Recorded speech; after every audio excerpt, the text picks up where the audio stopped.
Custody അപേക്ഷ നാളെ പരിഗണിക്കും. രാഹുലിനെ കോടതിയിൽ ഹാജരാക്കണമെന്നാണ്. കസ്റ്റഡി അപേക്ഷ നാളെ പരിഗണിക്കുമെന്നുള്ള ഏറ്റവും പുതിയ വിവരമാണ് ലിജോ അവിടെ നിന്നും നൽകുന്നത്. അതായത് പ്രൊഡക്ഷൻ വാറന്റ് ഇഷ്യൂ ചെയ്തിരിക്കുന്നു. രാഹുലിനെ നാളെ കോടതിയിൽ ഹാജരാക്കണമെന്നാണ് ഇപ്പോൾ കോടതി പറഞ്ഞിരിക്കുന്നത്. സിജോ, കസ്റ്റഡി അപേക്ഷ പരിഗണിക്കുകയും ചെയ്യുക. സ്വാഭാവികമായും ഈ കസ്റ്റഡി അപേക്ഷ പരിഗണിക്കുന്നവരെ 14 ദിവസത്തേക്ക് രാഹുൽ മാങ്കൂട്ടത്തിലെ റിമാൻഡ് ചെയ്തിരിക്കുകയാണ്. ഇത് ഇനി നാളെ പരിശോധിച്ച ശേഷമായിരിക്കും ഈ കസ്റ്റഡി അപേക്ഷയിൽ ഒരു തീരുമാനമെടുക്കുക. ഇനി എന്തായാലും ഈ തുടർച്ചയായ ദിവസങ്ങളിൽ രാഹുൽ മാങ്കൂട്ടത്തിൽ ജയിലിൽ തന്നെ തുടരേണ്ടി വരും. പോലീസിന്റെ കസ്റ്റഡി അപേക്ഷയിലും നാളെ ആയിരിക്കും കോടതി ഒരു തീരുമാനമെടുക്കുക.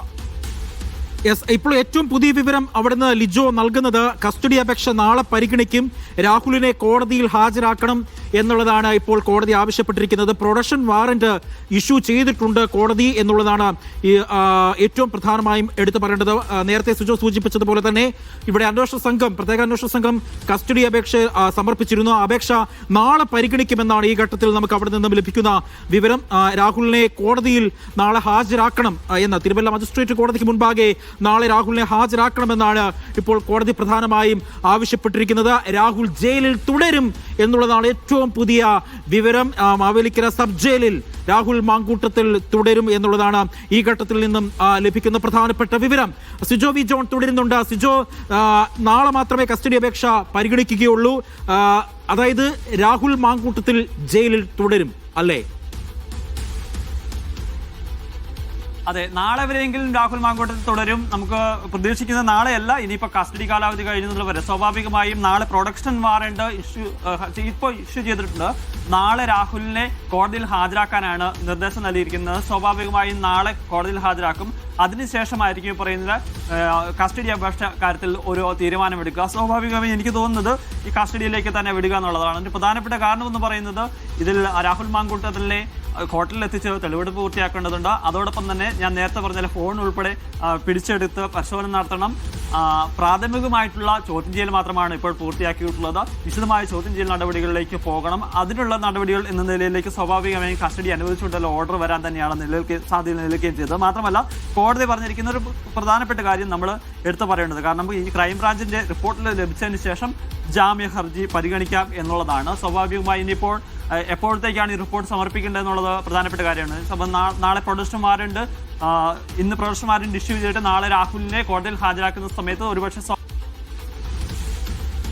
ഈ റിപ്പോർട്ട് സമർപ്പിക്കും. അപ്പോൾ അതിനുശേഷം കൂടി പരിശോധിച്ചതിന് ശേഷമായിരിക്കും സ്വാഭാവികമായിട്ടും മറ്റു തുടർ നടപടികളിലേക്ക് പോവുക. എന്തായാലും രാഹുൽ ഇന്നും ജയിലിൽ തുടരേണ്ടി വരും എന്നുള്ള കാര്യത്തിൽ യാതൊരു സംശയവുമില്ല. നാളെയാണ് രാഹുലിനെ കോടതിയിൽ ഹാജരാക്കുക. അതിനുശേഷമായിരിക്കും കസ്റ്റഡി അപേക്ഷയിൽ കോടതി ഉത്തരവ് പറയുകയും ചെയ്യുക.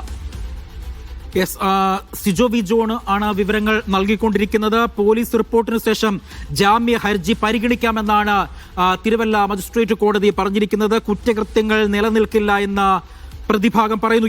ലിജോയുണ്ട് തിരുവല്ല മജിസ്ട്രേറ്റ് കോടതിക്ക് മുന്നിൽ നിന്നും. ലിജോ, ഇന്ന് കോടതിയിൽ നടന്ന ഒരു വാദപ്രതിവാദം എങ്ങനെയായിരുന്നു? പ്രതിഭാഗത്തിന്റെയും പ്രോസിക്യൂഷന്റെയും ഏറ്റവും പുതിയ വിവരങ്ങൾ എന്താണ് ലിജോ? അജി, ഏറ്റവും അവസാനത്തെ കേസായിട്ടായിരുന്നു രാഹുൽ മാങ്കൂട്ടത്തിൽ MLA-യുമായി ബന്ധപ്പെട്ട കേസ് കോടതി പരിഗണിച്ചത്. തിരുവല്ല മജിസ്ട്രേറ്റ് മുന്നിൽ അത് വരുന്ന സമയത്ത് ആദ്യമേ തന്നെ കസ്റ്റഡി അപേക്ഷയായിരുന്നു മുന്നിലേക്ക് വന്നത്. ആ കസ്റ്റഡി അപേക്ഷ പരിഗണിക്കുന്ന സമയത്ത് തന്നെ പ്രതിഭാഗം പറഞ്ഞിട്ടുണ്ടായിരുന്നു ഇതുമായി ബന്ധപ്പെട്ടുകൊണ്ട് ജാമ്യാപേക്ഷ ഫയൽ ചെയ്തിട്ടുണ്ടെന്നുള്ള കാര്യം പറഞ്ഞിട്ടുണ്ടായിരുന്നു. പക്ഷേ അതിപ്പോൾ പരിഗണിക്കാൻ കഴിയില്ല. ഈ പോലീസിന്റെ റിപ്പോർട്ട് ലഭിച്ചതിന് ശേഷം അക്കാര്യങ്ങളെ പരിഗണിക്കാമെന്നുള്ളതാണ് പറയുന്നത്. പ്രാഥമികമായി ഒരു അന്വേഷണ റിപ്പോർട്ട് ലഭിച്ചതിന് ശേഷം മാത്രമേ അത് പരിഗണിക്കാൻ കഴിയൂ എന്നുള്ളൊരു കാര്യമാണ് കോടതി പറഞ്ഞത്. മറിച്ച് ഈ കസ്റ്റഡി അപേക്ഷയുമായി ബന്ധപ്പെട്ടുള്ള കാര്യമെന്ന് പറയുന്നത് കസ്റ്റഡി അപേക്ഷ ഫയൽ ചെയ്തതുകൊണ്ട് തന്നെ നാളെ രാഹുൽ മാങ്കൂട്ടത്തിലിനെ തിരുവല്ല മജിസ്ട്രേറ്റ് കോടതിയിൽ ഹാജരാക്കുന്നതിന് വേണ്ടിയുള്ള ഒരു പ്രൊഡക്ഷൻ വാറന്റ് ഇഷ്യൂ ചെയ്യുകയും ചെയ്തിട്ടുണ്ട്. അതിന്റെ അടിസ്ഥാനത്തിൽ നാളെ ഹാജരാക്കും. പ്രതി വൈദ്യപരിശോധനയ്ക്ക് ശേഷം കോടതിയിൽ ഹാജരാക്കിയതിനു ശേഷമായിരിക്കും എത്ര ദിവസത്തേക്കാണ് കസ്റ്റഡിയിലേക്ക് നൽകുന്നത് എന്നുള്ള കാര്യത്തിൽ ഒരു തീരുമാനമെടുക്കുക. രാഹുൽ നാളെ കോടതിയിലേക്ക് എത്തും. അതിനുവേണ്ടുന്ന സുരക്ഷ ഒരുക്കേണ്ടി വരും എന്നുള്ള കാര്യമാണ്. കോടതിയിൽ നടന്ന വാദപ്രതിവാദങ്ങൾ എന്ന് പറയുന്നത് ഈ കസ്റ്റഡി അപേക്ഷ പരിഗണിക്കുന്ന സമയത്ത് തന്നെ ഈ ജാമ്യ ഹർജിയുമായി വരുമ്പോൾ കോടതി ആദ്യം കേൾക്കാൻ തയ്യാറായില്ല. പക്ഷേ അഭിഭാഷകന്റെ ആവശ്യത്തെ തുടർന്ന് അത് കേൾക്കുകയും പറയാനുള്ള കാര്യങ്ങളെല്ലാം അഭിഭാഷകൻ പറയുകയും ചെയ്തിട്ടുണ്ടായിരുന്നു. അതായത് പ്രഥമ ദൃഷ്ടിയാൽ തന്നെ ഈ കുറ്റങ്ങളൊന്നും തന്നെ നിലനിൽക്കില്ല എന്നുള്ളതായിരുന്നു പ്രധാനമായിട്ടും ഉന്നയിച്ച ഒരു വാദമെന്ന് പറയുന്നത്.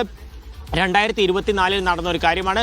ഇരുവരും തമ്മിൽ പരിചയമുണ്ടാകുന്ന അക്കാര്യങ്ങളൊക്കെ പറഞ്ഞു കോടതി പോകുന്നത്. പക്ഷേ അതിനെല്ലാം പ്രോസിക്യൂട്ടർ പറഞ്ഞ കാര്യം എന്ന് പറയുന്നത് അതൊന്നും ഈ സമയത്തിൽ കോടതി പരിഗണിക്കേണ്ട കാര്യമില്ലല്ലോ എന്ന് പറയുകയും കോടതി അത് പൂർണ്ണമായി അംഗീകരിക്കുകയും ചെയ്തു. നേരത്തെ തന്നെ പറഞ്ഞു രാഹുലിനെ നാളെ കോടതിയിൽ ഹാജരാക്കുക, അതിനുശേഷം കസ്റ്റഡി അപേക്ഷയിൽ ഒരു തീരുമാനമുണ്ടാകും. 7 ദിവസമാണ് ആവശ്യപ്പെടുന്നത്, അത് 7 ദിവസത്തേക്ക് തന്നെ നൽകുമോ, അക്കാര്യങ്ങളിലൊക്കെ ഒരു വ്യക്തത അതിനുശേഷം വരിക ചെയ്യും. ഈ കസ്റ്റഡി അപേക്ഷ ഒരു തീർപ്പാക്കിയതിനു ശേഷം മാത്രമായിരിക്കും ജാമ്യ ഹർജിയിലും കോടതി ഒരു തീരുമാനമെടുക്കുക എന്നുള്ള കാര്യമാണ് മനസ്സിലാക്കാൻ കഴിയുന്നത്. അഭിഭാഷകർ നാളെ കോടതിയിലേക്ക് എന്നും ഒപ്പം തന്നെ ഈ കസ്റ്റഡി അപേക്ഷ ഏറ്റവും കുറച്ച് ദിവസത്തേക്ക് നൽകുക എന്നുള്ളതാണ് നിലവിൽ പ്രതിഭാഗം ഉന്നയിക്കാൻ പോകുന്ന ഒരു പ്രധാനപ്പെട്ട കാര്യം എന്ന് പറയുന്നത്. 7 ദിവസം എന്ന് പറയുന്നത് ഒരാഴ്ച നൽകുന്നതിനെ എതിർക്കുകയും ചെയ്യുന്നുണ്ട്. പരമാവധി കുറച്ച് അല്ലെങ്കിൽ കസ്റ്റഡിയിൽ നൽകാതിരിക്കുക എന്നുള്ളൊരു കാര്യമാണ്. ഈ കസ്റ്റഡി അപേക്ഷയുമായി ബന്ധപ്പെട്ട് ഒരുപക്ഷെ നാളെ വാദപ്രതിവാദങ്ങൾ നടക്കാനും സാധ്യതയുണ്ട്. എന്തായാലും രാഹുലിന് നാളെ 11 മണിയോടുകൂടെ തിരുവല്ല മജിസ്ട്രേറ്റിന് മുന്നിൽ ഹാജരാക്കേണ്ടതായിട്ടുണ്ട്. അതിനുശേഷം അക്കാര്യത്തിൽ ഒരു തീരുമാനമെടുക്കുകയും ചെയ്യും. ഈ ബലാത്സംഗ കേസുമായി ബന്ധപ്പെട്ടുള്ള അതായത് കോടതി മറ്റ് മെറിറ്റ് കാര്യങ്ങളിലേക്ക് ഒന്നും തന്നെ കടന്നിട്ടില്ല. പ്രോസിക്യൂഷൻ സ്വാഭാവികമായി ഇത്തരത്തിലൊരു കേസിൽ ഒരാൾ റിമാൻഡിലായി കഴിഞ്ഞാൽ ആദ്യം വരുന്നത് കസ്റ്റഡി അപേക്ഷയാണ്. പ്രത്യേക അന്വേഷണ സംഘം കസ്റ്റഡി അപേക്ഷ നൽകുകയും ആ കസ്റ്റഡി അപേക്ഷയുടെ മേലുള്ള ഒരു നടപടിയാണ് ഇന്ന് നടന്നത്. ആ സമയത്ത് പ്രതിഭാഗമാണ് ഉന്നയിച്ചത്, അതായത് ഞങ്ങൾ ഇത്തരത്തിൽ ജാമ്യ ഹർജി ഫയൽ ചെയ്തിട്ടുണ്ട്, അത് പരിഗണിക്കണമെന്ന് പറഞ്ഞു. നിലവിൽ അത് പരിഗണിക്കാനുള്ള ഒരു കഴിയില്ല എന്ന് കോടതി കൃത്യമായി അറിയിക്കുകയും പോലീസിന്റെ റിപ്പോർട്ടും കസ്റ്റഡി അപേക്ഷയിൽ ഒരു തീർപ്പാക്കിയതിനു ശേഷം അക്കാര്യം പരിഗണിക്കാമെന്നുള്ള കാര്യമാണ് ഇപ്പോൾ അറിയിച്ചിരിക്കുന്നത്. അജി.